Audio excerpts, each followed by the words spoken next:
Dilse Mix. Namaskaram YouTube. Welcome to another installment of DMX, hashtag the Dilse Mix exclusive show. Exclusive. We do a little bit of a special thing for the YouTube audience. In case you don't know, me and this guy, Sajjan, yes, we have a show on the radio. It's called the Dilse Mix Show, where we talk about trending music and just trending topics and it's just cool things in general. It's the most adipoli playlist in town. It is. Hashtag. It is. Like for real, it's the best. It's the best. But like I would say, we play music, but you know, we know a lot of people aren't privy or aren't opportune or maybe a little bit too busy to listen to the or radio somewhere show. around the world. Yeah, fine. So we like to do a little YouTube thing, and the YouTube thing is not exactly what we do on the radio show. It's a little bit of a separate show. It's a little bit of a separate thing. To be precise, we YouTube exclusive radio exclusive. So both of these things are different. Yeah. But right here on YouTube, in the we discuss a topic, Somto. What can we do? Kind of weekend event in the bag of Fujairah. Fujairah, it's a long drive from Dubai. We camping, barbecue, families are on the tent. Discuss we came up with something. Actually, you know what, Somto? There are two types of people who camp in the UAE. There are two types of people, according to what I've seen. The category mostly families, beginners. Even camp usually light street light, road side, desert area. And guess which is the second category? Second category, I'm gonna guess you're not with the street lights. You want to go deep into the desert to find your cruise. First of all, realistically, if I was ever gonna do any sort of camping, I'm gonna be in the first batch. I want to camp next to the roads in case I want to go home. Yes, so I could just first. go home anytime I want to go. I don't want to be up in the nah. You know what? And the irritability, you're scared of the dark. I'm not even like scared of the dark kind of thing. Like I'm scared of like just being stranded, bro. Like what if like there's like army of scorpions and they're like, we gotta get this guy. And they're like, I'm trying to leave. I get in my car, boom, my car is stuck in the sand. I can't leave. But the thing is, these usually category it's mostly off-road like a Land Cruiser or an MJ Cruiser. Off-road prefer right inside the desert. That's prime location or prime spot. Light in the stars clear. Because light pollution sound pollution, noise pollution,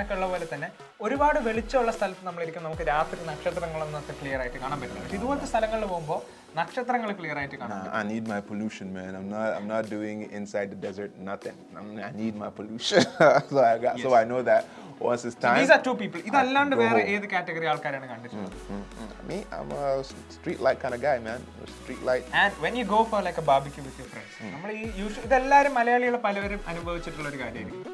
category.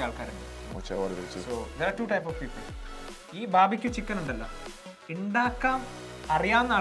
the ones who actually know how to cook the thing in the barbecue. And then there is the second category of people like me who pretend they know how to cook. And the second people are the most dangerous people. Once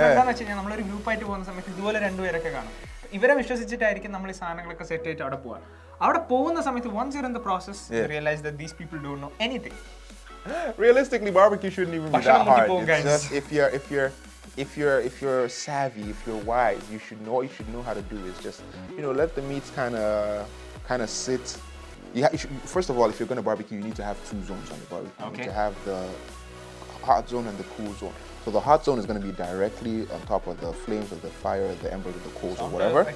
Yeah, then you're going to have a little area off to the side that there's no fire under, there's no coals, there's no nothing. It's just like indirect heat. So you get your sear on, get your meat nice and singed, nice on the hot side, flip. Then the actual cooking happens on the cold side. So you move the stuff to the cold side so you don't burn the outside of the meat. You don't burn the air. So what happens is the inside, it cooks with indirect heat. Yeah, so that's the best thing. There is one incident that recently happened. എൻ്റെ ഒരു കൂട്ടുകാരൻ ഇവരിതുപോലെ outdoor ഇതുപോലെ barbecue ചെയ്യാൻ വേണ്ടി പോയ സമയത്ത് എന്താ സംഭവിച്ചതെന്ന് വെച്ച് കഴിഞ്ഞാൽ ഇതുപോലെ തന്നെ ഭയങ്കര അറിയാവുന്നൊക്കെ ഉള്ള ഒരു സെറ്റപ്പിലാണ് പോയത്. പോയി കഴിഞ്ഞ് ബാർബിക്യൂ പ്രോസസ്സ് തുടങ്ങി കുറെ നേരമായി ഇവർ ഈ സാധനം എടുക്കുന്നില്ല. ഇവർക്ക് ആക്ച്വലി ഇത് എപ്പോഴാണ് എടുക്കേണ്ടതെന്നുള്ള ഒരു ഐഡിയ ഇല്ല. And actually it got burned, കരിഞ്ഞുപോയി. അവസാനം വണ്ടി ഓടിച്ച് they went to a restaurant and ate good. Yeah, I mean that's the thing. You gotta be careful with the fire. You gotta be careful with the heat. Because fire, you can't. It's not like a gas cooker. You can't regulate it. You can't be like, oh, I want this much open flame. Nah. So ഈ പറഞ്ഞ രണ്ട് കാറ്റഗറീസിൽ, ഈ പറഞ്ഞ 4 കാറ്റഗറീസിൽ actually നിങ്ങൾ ഏത് കാറ്റഗറിയാണ്? Comment down below. Because you're listening to 90.8 Dilse FM with Sajid and Samto. Dilse Mix. ഒരു കുഞ്ഞു വിളക്ക് തെളിയാൻ പോവാണ്. ഒരുപാട് ആളുകളുടെ ഹൃദയത്തിൽ വെളിച്ചം പകരുന്ന ഒരു കുഞ്ഞു വിളക്ക്. ഈ കഥ ഞങ്ങൾ പറയുന്നതല്ല, കഥ പറയാൻ രണ്ടുപേരും ഞങ്ങളോടൊപ്പം ഉണ്ട്.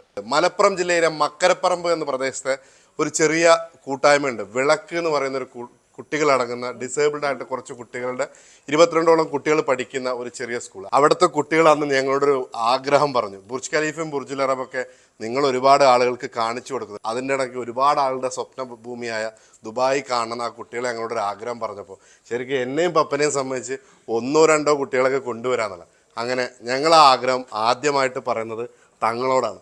തങ്ങൾ നാദാപുരത്തെ നമ്മുടെ ഹാഷിം തങ്ങളോടാണ്. തങ്ങൾ അതുപോലെ തന്നെ KP ഗ്രൂപ്പിൻ്റെ KP, അതുപോലെ തന്നെ ഇവിടെ ഷമീൽക്ക അതുപോലെ തന്നെ യാസർ. ഞങ്ങൾ 23-ാം തീയതി ഞങ്ങളെല്ലാവരും നാട്ടിൽ പോയിട്ട് 24-ാം തീയതി മലപ്പുറം മക്കരപ്പറമ്പ് സ്കൂളിൽ വെച്ചിട്ട് ഒരു ഫ്ലാഗ് ഓഫ് ഡേ വെച്ചിട്ടുണ്ട്. ഈ കുട്ടികളെ യാത്രയാക്കുന്ന ഒരു പ്രോഗ്രാം. അത് കഴിഞ്ഞ് 25-ാം തീയതി രാത്രി ഷാർജയിലാണ് എയർ അറേബ്യയിൽ കുട്ടികൾ വന്നിറങ്ങാം. അവരുടെ ഒരു ആഗ്രഹങ്ങൾക്ക്, അവരുടെ ഒരു സ്വപ്നങ്ങൾക്ക് ചിറക് വെക്കുകയാണ്. അവരോടൊപ്പം ദുബായിലെ എല്ലാ പ്രദേശങ്ങളും സാധാരണ ഒരാൾ ദുബായ് കാണാൻ വരുന്ന പോലെ ഡെസേർട്ട് ഡ്രൈവ്, ഡോൾ ക്രൂസ്, എന്തൊക്കെ ചെയ്യാൻ പറ്റുമോ അതൊക്കെ ഈ കുട്ടികളെ കാണിച്ചു കൊടുക്കുക എന്നുള്ളതാണ്. പ്രതീക്ഷകൾ സഫലമാവട്ടെ, അവരുടെ കണ്ണുകളിൽ അത്ഭുതത്തിന്റെ പൂത്തിരികൾ വിരിയട്ടെ, വിളക്ക് പ്രകാശം ചൊരിയട്ടെ. നന്ദി മുൻതിർ ആൻഡ് റിയാസ് പപ്പൻ.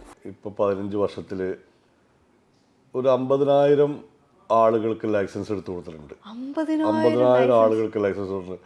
ഓൾറെഡി ഇപ്പം നിലവിൽ 2,500 ഓഫീസ് എൻ്റെ അടുത്തുണ്ട്. ഇപ്പോൾ 2,500 ഓഫീസ്, സസ്റ്റൈനബിലിറ്റി ഡെസ്കുകൾ, അങ്ങനെ എല്ലാം കൂടി ഞങ്ങൾക്ക് 6 ബ്രാഞ്ച് ഉണ്ട്. ഇപ്പോൾ ഈ 6 ബ്രാഞ്ചിലും കൂടെ 2,500 ഓഫീസ് ഉണ്ട്. ഞങ്ങൾ UAE ഏറ്റവും വലിയ ബിസിനസ് സെൻ്ററാണ്. Largest business centre UAE. അതിൽ ഇനിയിപ്പോൾ ആർക്കും കഴിച്ചു വെക്കാൻ കാരണം 1.5 ലക്ഷം സ്ക്വയർ ഫീറ്റാണത്. 1.5 ലക്ഷം സ്ക്വയർ ഫീറ്റിലാണ് നിങ്ങൾ കറാമയിൽ ബാർ ദുബൈയിലുള്ളത്. അപ്പോൾ 2,500 കസ്റ്റമർ എന്ന് പറയുമ്പോൾ ഞാൻ ഉദ്ദേശിച്ചത് ഞാൻ മാത്രം മുന്നോട്ട് വരണം എന്നുള്ളതല്ല. എൻ്റെ കൂടെ ഒരുപാട് ലൈസൻസ് തുടങ്ങിയ ആളുകൾക്കൊക്കെ വിജയം വരട്ടെ. അത് ഉണ്ടായിട്ട് ഒരുപാട് ആളുകൾ രക്ഷപ്പെട്ടിട്ടുണ്ട്. ഞാൻ തുടക്കം മുതൽ തന്നെ ഞങ്ങൾ നമ്മളെ സ്റ്റാഫിനൊക്കെ ഒരു നിർദ്ദേശം കൊടുത്തിട്ടുണ്ടെന്ന്, ഒരു വിഷമിച്ചൊരാൾ വരുമ്പോൾ നമ്മൾ എന്ത് ഹെൽപ്പ് ചെയ്ത് കൊടുക്കാൻ പറ്റും. ഇപ്പോൾ ഒരു ലൈസൻസ് ആഗ്രഹമുണ്ട് ബിസിനസ് തുടങ്ങണമെന്ന്, പക്ഷെ എന്നാൽ അവർക്ക് കാശില്ല. അപ്പോൾ അവർക്ക് എന്ത് ഹെൽപ്പ് നമുക്ക് ചെയ്തു കൊടുക്കാൻ പറ്റും. അവർക്ക് ചെറിയൊരു പൈസ കൊണ്ട് ലൈസൻസ്, അവർക്കൊരു വിസ, ഇങ്ങനെയുള്ള കാര്യങ്ങളൊക്കെ ചെയ്തു കൊടുക്കാൻ പറ്റുകയാണെങ്കിൽ അത് നമ്മളെ മനസ്സിനൊരു സമാധാനം കിട്ടും. അങ്ങനെ ഞാൻ നമ്മുടെ സ്റ്റാഫിനോടൊക്കെ പറഞ്ഞിരുന്നു. ഇപ്പം 100ഓളം സ്റ്റാഫ് ഉണ്ട് കേട്ടോ. 100ഓളം സ്റ്റാഫ് ഉണ്ട്. അൽഹംദുലില്ലാ വളരെ ഭംഗിയായിട്ടാണ് പോകുന്നത്. Masala chai has been voted as the world's second most loved non-alcoholic beverage by Taste Atlas. നിങ്ങൾക്ക് അറിയായിരുന്നോ ചായ എന്ന് പറയുന്ന ഒരു സാധനം ബേസിക്കലി ഒരു ഇന്ത്യൻ ഡ്രിങ്ക് അല്ല. The word chai has been derived from the Chinese word known as cha. And ഇത് actually 1830 ബ്രിട്ടീഷുകാർ ഇന്ത്യയിലേക്ക് കൊണ്ടുവന്നതാണ് ചായ. Although the legend says that a king in Assam used to brew tea for medicinal purposes around 5,000 years ago, but that tea did not contain tea leaves. And ഇത് 1870s 1890s ആയപ്പോഴത്തേക്കും ബ്രിട്ടീഷുകാർക്ക് Chinese monopoly break ചെയ്യാൻ വേണ്ടിയിട്ടാണ് ഈ basically ചായയുടെ production ഇന്ത്യയിലേക്ക് കൊണ്ടുവന്നത്. And അന്ന് തുടങ്ങിയതാണ് അവിടുത്തെ workers in the factories and the mills chai breaks. And from that day till today, Indians have considered and made chai. As an aspiring artist in a past life, one of the challenges that I thought I faced the most was finding like-minded people and a space to bounce ideas off and collaborate with people.